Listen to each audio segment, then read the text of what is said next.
Con base en la información contenida en la sentencia C-340 de 2024, que declaró la inconstitucionalidad del proyecto de ley estatutaria del Código Electoral en ejercicio del control automático que ejerce la corporación antes de la entrada en vigencia de la ley, se presentan a continuación las principales definiciones de derecho electoral que la Corte Constitucional utiliza y desarrolla dentro de esta sentencia.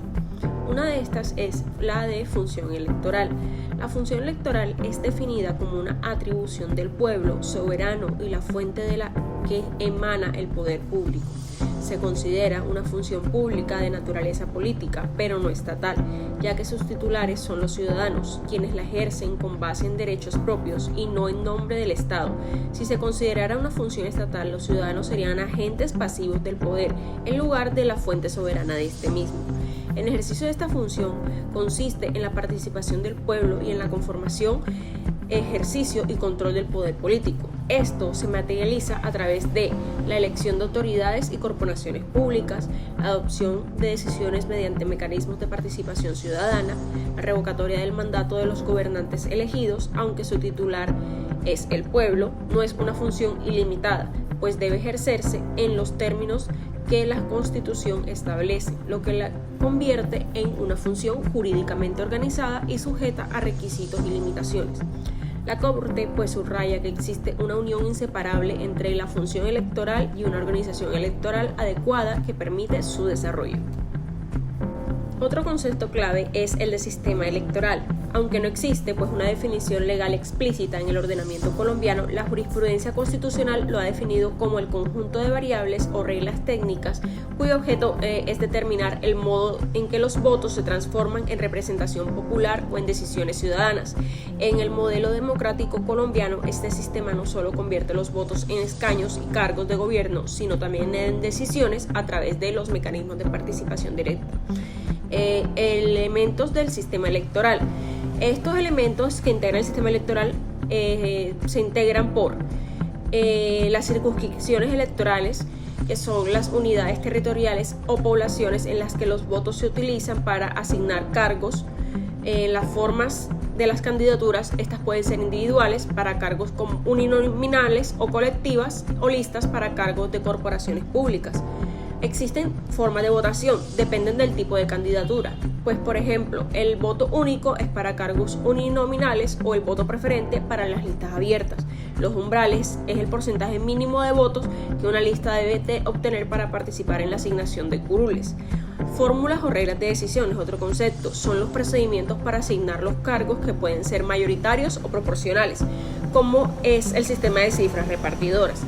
El proceso electoral como tal se define como un conjunto de actos y etapas sucesivas, organizado y dirigido por las autoridades electorales con la finalidad de garantizar el ejercicio de la función electoral en condiciones de libertad e igualdad.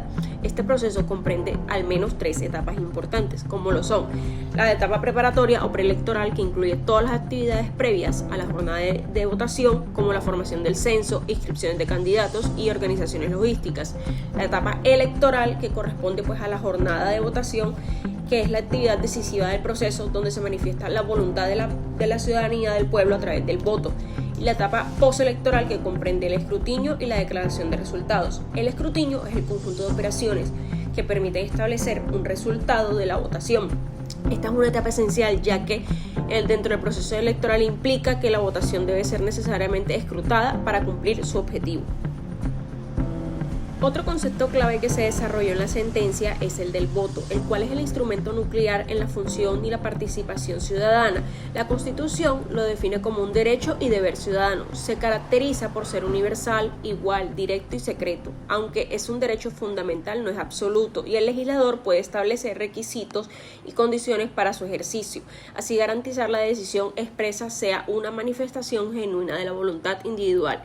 Su ejercicio en condiciones de igualdad y libertad es una condición esencial del modelo democrático.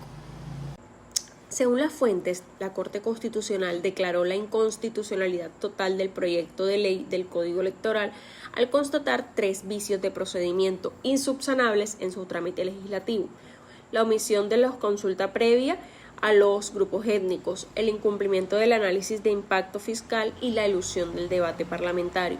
La Corte concluyó que dadas circunstancias en que ocurrieron estos vicios no eran subsanables y en conjunto representaban pues un debilitamiento del principio de democracia deliberativa, lo que impedía que el debate fuera amplio, plural y participativo. A continuación detallaré un poco estos vicios que condujeron a la decisión de la Corte. Omisión en la consulta previa a los grupos étnicos. El proyecto de ley contenía medidas que afectaban directamente a las comunidades étnicas, por lo que era obligatorio pues realizar una consulta previa con ellas, lo cual no se realizó. La Corte identificó lo siguiente: a que existía pues una reiteración de vicio anterior se produjo de manera casi que idéntica en los artículos específicamente 27, 48, 73 y 120, que en una sentencia previa, la C-133 de 2022, ya se había determinado que requerían consulta previa y que tampoco fueron consultados en esa oportunidad. Había nuevas afectaciones directas, sí, pues se incluyeron nuevos textos como los parágrafos 5 y 6 del artículo 27 y el parágrafo 3 del 120, que afectaba directamente la identidad de la autonomía territorial de estas comunidades y que por tanto debían ser consultadas. La violación constitucional. La omisión de la consulta previa en el trámite legislativo constituye una violación directa de la Constitución y no garantizó pues la participación diferencial y cualificada de los asuntos del pueblo étnico y cómo los afectaban. El incumplimiento del análisis y impacto fiscal. El proyecto de ley contenía órdenes de gastos y beneficios tributarios, lo que hacía obligatorio un análisis riguroso y su impacto fiscal, requisito que fue incumplido de varias maneras. Este vicio se consideró insubsanable, pues las faltas detectadas fueron análisis parcial e incompleto. Aunque se valoraron algunos costos, en el análisis fue parcial, únicamente se refirió al incremento de gastos de personal de la Registraduría Nacional del Estado Civil, sin precisar los costos fiscales totales y la iniciativa ni la fuente de ingresos adicional para financiarlo. El concepto del Ministerio de Hacienda emitió que el Ministerio de Hacienda de Crédito Público fue tardío, contradictorio y no cumplía con el contenido exigido por la ley. Además, no fue estudiado por el Congreso. La tercera causal fue la elusión del debate parlamentario. La Corte constató que aunque formalmente pues se incumplieron la mayoría de los pasos de trámite y en la práctica se presentó un déficit de deliberación, este se impidió que un debate real y amplio y participativo. Este vicio se configuró a través de cinco irregularidades concretas en el trámite. 1. La votación de los artículos en el bloque de unidad temática. Se agruparon y votaron artículos en bloque a pesar de que no tenían relación temática entre sí. Esto se hizo ignorando solicitudes de congresistas para votarlos de manera separada y advertencias sobre las contradicciones de esta metodología que generaban confusión en la votación. Durante el primer debate en la Comisión Primera de la Cámara de Representantes se generó pues una confusión debido a una doble numeración del articulado que se estaban sometiendo a consideración.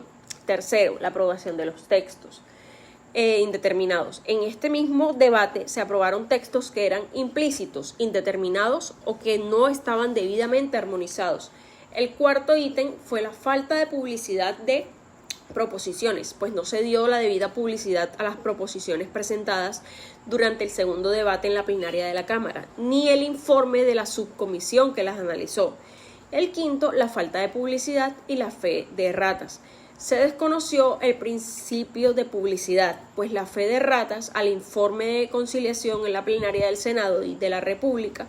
La suma de estos vicios, pues, demostró para la Corte una afectación grave al principio democrático, especialmente en una ley estatutaria que regula la función electoral, considerada como el núcleo del sistema democrático. Por esta razón, los defectos fueron calificados como insubsanables, lo que llevó a la declaratoria de inconstitucionalidad de la totalidad del proyecto de ley del Código Electoral. Muchas gracias por su atención.